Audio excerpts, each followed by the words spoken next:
Okay, here we go. Section 11.6, conic sections. This should be, well, my experience is that this is typically taught in pre-calculus class. So hopefully it's review for several of you. If not, then I guess this is your first time through. But it's really not much calculus. It's mostly just kind of algebra and geometry. But as written, the topic is conic sections. And you may wonder why these things are called conic sections. And so it just so happens I've got a little graphic to show. And we're at Calc 2 lectures 11.6, conic graphic. So this is why they're called conic sections, is because if we were to take this cone, or two cones that are kind of point to point, and slice them, or make sections of them, in different directions. If we were to just slice at an angle through one of the cones, it would make this shape here, which is called an ellipse. If we were to make take this slicing plane and make it parallel to the side of the cone, it would cut this one thing here, making a parabola, just this one profile here. And then finally over here, if it was parallel and it cut through both halves, it'd be kind of this double up-down thing. So that's a hyperbola. And we're going to talk about all three of those. So let's start with the parabola, since that's the one we're most familiar with. The parabola. And you may remember that traditionally this thing is our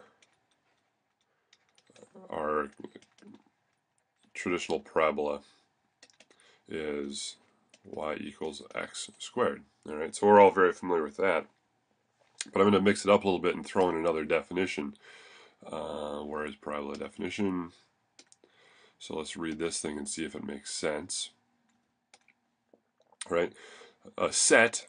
Sometimes this is called, the group of points or the locus of points that consists of all points in a plane equidistant from a given fixed point and a given fixed line in the plane is a parabola. The fixed point is the focus of the parabola, and the fixed line is the directrix. What the heck does that mean? Let's draw up a little picture here, and hopefully that'll make a little more sense. So let's just kind of make our goal as our traditional parabola. So here's our coordinate axes. This is our traditional x-axis. This is our traditional y-axis here. We're going to define a couple points here. One will be this point called the focus. I'll draw that in red. And then down here we're going to have this line called the directrix. And the coordinates of this point up here are 0, p. And the equation of this line down here is y equals negative p. So we have to come up with a set of all points, or the locus of all points, that are equidistant from the point and the line. Well, if this is at p and this is at negative p, one point that works is certainly over here. Okay, that point works. It's p units here and p units here. But if we were to draw another point up here, and I drew my coordinates in kind of a bad spot, I'm going to make this blue. So let's make our parabola points blue. If we're going to draw a point up here, and I want to make sure that this distance is the same as this distance. Well, one of these is pretty easy. This distance, so if I made this point x, y, the vertical distance here is just y plus p, right? So y plus p has to equal whatever this distance is. Okay, and to get this distance, we're going to have to use the distance formula, and that will be, or the distance formula is really just the Pythagorean theorem. A lot of the stuff in calculus comes down to the Pythagorean theorem. So the distance between x and 0, so that's just x squared, plus the distance between y and p, so that's y minus p squared. So this is the distance to the directrix, and this is the distance to the focus of some generic point xy. Well, let's do a little algebra there. And unfortunately, this gets a little long, but I think it's worth going through once. And so I'm going to do it exactly once. I'm going to square both sides to get rid of this. So I'm going to write it x squared plus y minus p squared equals, and then I'm going to make this squared, so y plus p squared, y squared plus 2p plus p squared. And then what can we do here? Let's FOIL this one out too right away. So that's x squared plus y squared minus 2p plus p squared equals y squared plus 2p plus p squared. My wife is bringing me a cappuccino as I do this, so it's hard for me to focus because I really want to sip of that cappuccino. Anyway, we'll bring out the all-powerful red pen of cancellation, and we see we've got, well, this is kind of cool here. Oh, I missed one, didn't I? Algebra problems when there's coffee nearby. That's 2py, right? 2py. Now when we cancel out this stuff, we're left with what goes away. The y squared here goes away, the y squared here goes away, the p squared here goes away, the p squared here goes away. And I think that's all the cancellations we can do. We've got negative 2p there. I'm going to shoot that over to that side. And this actually should be a py as well, isn't it? That's 2py. So I've got x squared left on this side, and that equals 4py on the other side. So this is one form of the conic section view of the parabola. The other way to look at it is to solve for y, and y equals x squared over 4p. All right. Well, if we look at our traditional parabola, y equals x squared, and we know that that has some 4p in it, so that means x squared is over here. So y equals x squared, and that equals over 4p. Well, this must be just a 1. So the p must be 1/4.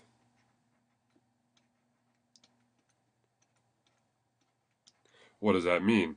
In our traditional parabola, if we were to just draw this, our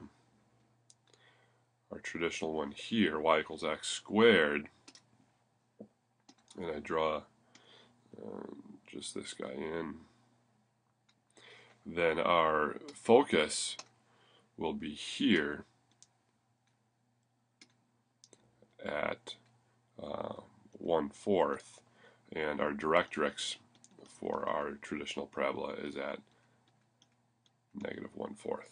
All right, and so a lot of the homework problems are just to figure out where the directrix and where the focus is for a typical, for some other parabolas. An interesting thing that I like to point out about the parabola, which I think is pretty interesting. Let's draw, parabola is certainly going to be turned on its side. So let's turn a parabola on its side like that. That's not a very good one. Like that. Erase this. And we know that we've got some focus, which I've been traditionally drawing in red. I don't know why, right here. Now, if I were to draw, and this is just instead of x squared equals 4py, right, this is y squared equals 4px, right, so it just turns the parabola on its side. If I had a bunch of light rays, say emanating from this point here at the focus, it turns out they would all bounce right back out parallel to the x-axis.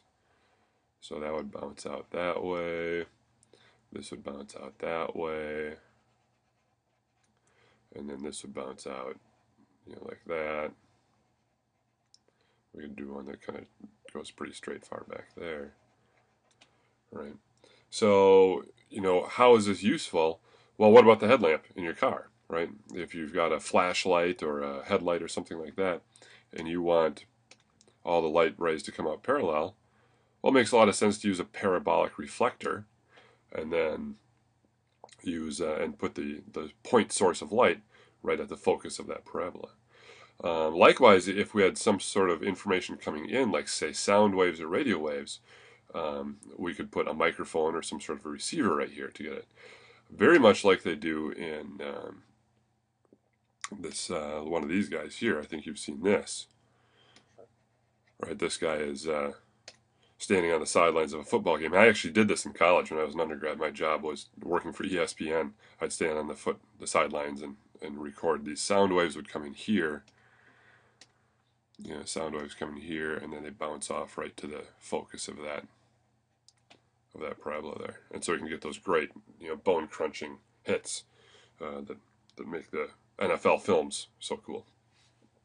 Okay, so that's the parabola. Let's move on to the next topic of the lecture, which will be the ellipse. All right, and the definition of the ellipse is similar. Let's read through and see if we can make sense of this. An ellipse is a set of points in a plane whose distances from two fixed points. So instead of a focused on a directrix, we have two fixed points, two foci. The line through the foci of an ellipse is this. Oh, so what is it? The constant sum. That's the important part here. That the distance between the two from, well, I'm just going to draw a picture. That'll make a lot more sense. Where's my nice ellipse? And I rip this off right out of your book. Okay, so the distances from two fixed points in the plane have a constant sum. That is, if I add this distance plus this distance, the distance from my point to each of the foci, the sum, this total distance here, remains constant. And we call these vertices here, and this is the center, this is the major axis, and this is the minor axis. We'll talk about that a little bit more in a little bit. Well, what is this constant sum? If I had to draw an axis here, right, just to make this a little easier to see, and I know I've got a point there, I've got this point here, which is at A, or at C. This thing is really sensitive, and I often hit, as you probably noticed. We got here, and so if I've got some random point, and an easy point to pick would be one at the very end. So I'll pick this point way out here. So this distance right here from the first focus out to the point is what? That's A minus C. And if I draw a line all the way back over to here, well, that's C, and that's C, and that's another, I got to go all the way up to this, to that focus there. So this is 2C plus A minus C. So the total is A minus C plus 2C minus A minus C. Right, that's this total distance from focus to point all the way back to the other focus, and that will equal 2A. All right, so let's do that again. This distance is A minus C, this is A minus C again, and this is 2A. So that works out. All right, let's go to the next page here and do a little algebra with that. Actually, nope, I got to go back to the previous page. No, you know what I'm going to do? I'm going to insert this picture again so we can work with it. Nice ellipse. So we're going to work with this one here. Well, what is this distance right here? Right, that distance will be from P to this. The distance in the x direction is x minus a negative c, so it's actually x plus c. And then the distance in the y direction is just y. Those are squared, and we take the square root of that. So that's that distance. This distance here is just x minus c squared, and then plus a y squared here too. And we want that to be a constant sum. So if I add those up, I have the square root of, I should be doing this in black, I don't know why I'm not. I'm getting sloppy with my colors. The square root of x plus c squared plus y squared plus the square root of x minus c squared plus y squared, and that has to equal 2a. And so what I'm going to do is move this one over, move this radical over here, square both sides, right? But when I square this plus a radical, it's going to be another radical. Isolate that, square it again. And it took me 2 pages of notes to do this, so I'm going to use this, my favorite mathematical symbol here, and that is after much toil, you will get something that looks like this. X squared over a squared plus y squared over a squared minus c squared equals 1. Alright? This a squared minus c squared, it turns out that this equals b squared. So then what I'm left with is x squared over a squared plus y squared over b squared equals 1. Now, a is the kind of half the length. We call this the semi-major axis. This is the major axis here, and a is half of that. B is the semi-minor axis. So from b all the way to negative b is 2b. That's why it's called semi-minor axis. And from negative a all the way to a is 2a. So just a is called the semi-major axis. So the nice thing about an ellipse is, given the dimensions of an ellipse, and by dimensions I mean the major and minor axes, we can find the foci.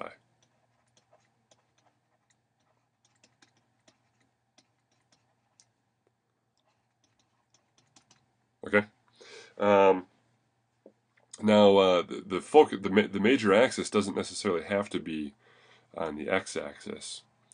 We could certainly draw one like this, y, x, where the ellipse goes like this, and based on our little geometric thing, wow, that's terrible. But we can see that the major axis is here, so we would write this as x squared over a squared plus y squared over b squared equals 1. Well, we certainly could have one that looks like this,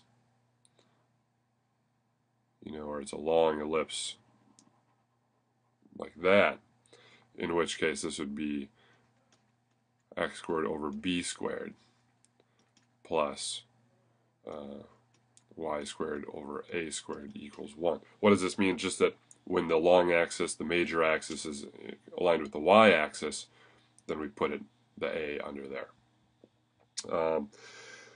We can also rotate these, and this book actually doesn't do rotation of axes, which I think is too bad, but we don't have time to do it on our own. So it doesn't necessarily have to be rotated vertically or horizontally. One interesting thing about ellipses is, where is this elliptical orbit? If we have some object that's orbiting another object, say like a satellite traveling around the Earth, or maybe a comet traveling around the Sun, the orbits are actually all ellipses. An ellipse where the two foci are right at the center, well, that would be a circle, right? And some of these very highly elliptical orbits, for instance, back in the Cold War, we have these spy satellites that would go very slowly around here over the Soviet Union, take a lot of pictures, and then as they go back around the Earth to the United States, they dump all the data back to our listening stations in the United States, and then go take another very slow pass over the target, Korea, Soviet Union, whatever. All right, it's a nice little tidbit about ellipses there. Moving on. The last topic we really need to talk about is the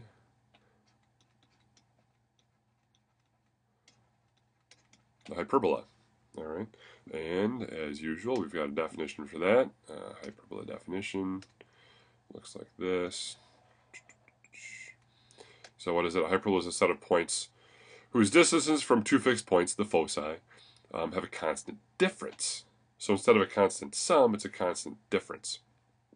And then we have a focal axis, center, vertices, same kind of stuff. Well, let's draw a quick little picture of this. And so here I'll draw some axes. And here I'll draw the other axis. And I'll draw in a couple foci in red, like I've done in the previous ones. Here's one focus, and here's another focus. And we want them to have a constant difference. So the way I'm going to draw this is, well, there's actually going to be so the focus is at negative C and C. The focus is always identified with a C for the ellipse and the hyperbola. And then I'm going to draw in a line here. That's going to be at negative A, and I'm going to draw in the other line here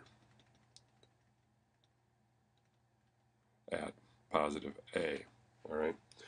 We've got to find some point where there's a common difference, and I'm going to jump straight to the punchline here and say that one point for which that works is right here.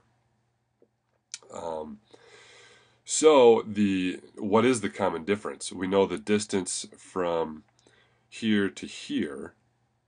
I'll draw this distance here, right? The distance from 1 is simply C minus A. Okay, so what is this distance? It's 2A, so it's this A plus this A, and then plus a C minus A here. So this is 2A plus C minus A. Well, what's the difference between those two? 2A plus C minus A minus C minus A. Well, those cancel. So the common difference from the points from the foci is just 2A. All right, well, that leads us to the same thing. This time we want a common difference. So the distances, well, let me insert a better picture of a hyperbola over here. I'll call that the nice hyperbola.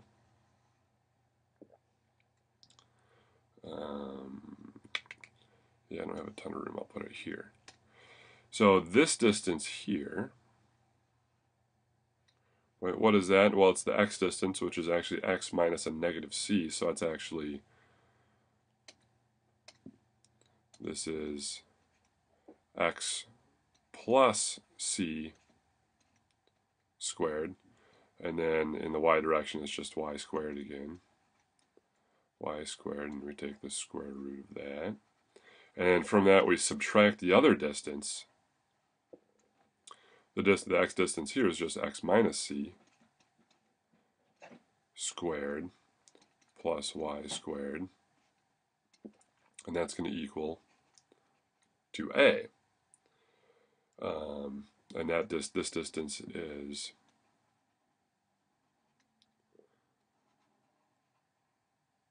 that distance right there. Okay. Well, we're going to do the same long, painful algebraic thing. And so I make my much toil symbol there. And what do I wind up with? I get x squared over a squared plus y squared over a squared minus c squared equals 1. And you might think, wait a minute, this looks just like the ellipse. Ah, this stylus is not made for big fat thumbs like mine. This looks just like ellipse.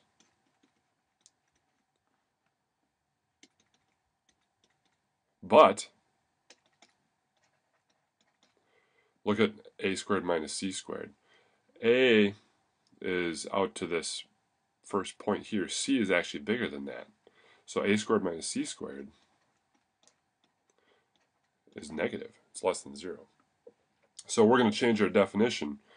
We're going to write that b squared instead of a squared minus c squared is actually c squared minus a squared. Right, now that's different than the definition of our ellipse. So that leads us to the final equation, x squared over a squared minus y squared over b squared equals 1. All right, so that's the definition of an ellipse, of a hyperbola. Now something interesting about the hyperbola, well, I've got a couple interesting things about the hyperbola. Now, like the ellipse had these axes that we could measure. Well,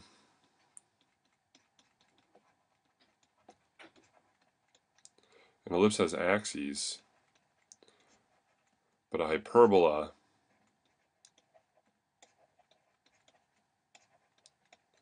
has asymptotes. So if I were to sketch this in here again,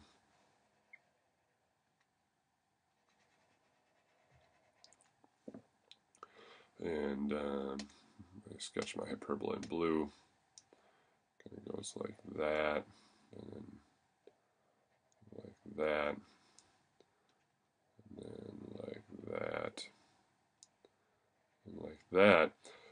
I can draw in some asymptotes that this hyperbola actually approaches. It goes like that.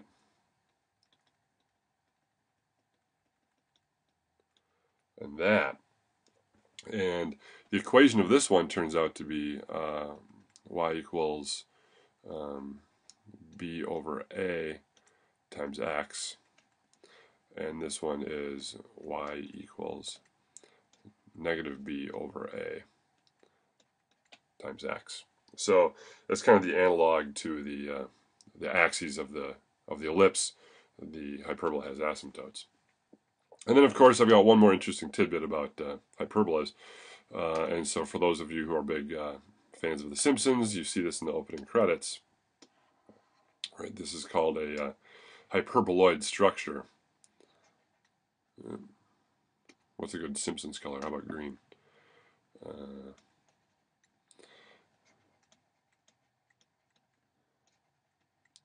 Hyperboloid, which means it's similar to a hyperbola. It's based on hyperbola or hyperboloid structure, which actually does two cool things. They're very strong. I think the Eiffel Tower might actually be a hyperboloid. Some old water towers are hyperboloids. And so they're very strong and rigid, structurally, but they also induce a lot of nice airflow. So these are actually cooling towers for a nuclear power plant. They're both strong, and they induce natural convection. So as the hot steam kind of rises up through there, it accelerates very nicely through this hyperboloid. Okay, that's it. That's all I have to say about conic sections. The homework for this is really pretty easy, so I hope you have a relatively easy time with it, and we'll discuss it more in class tomorrow. See you then.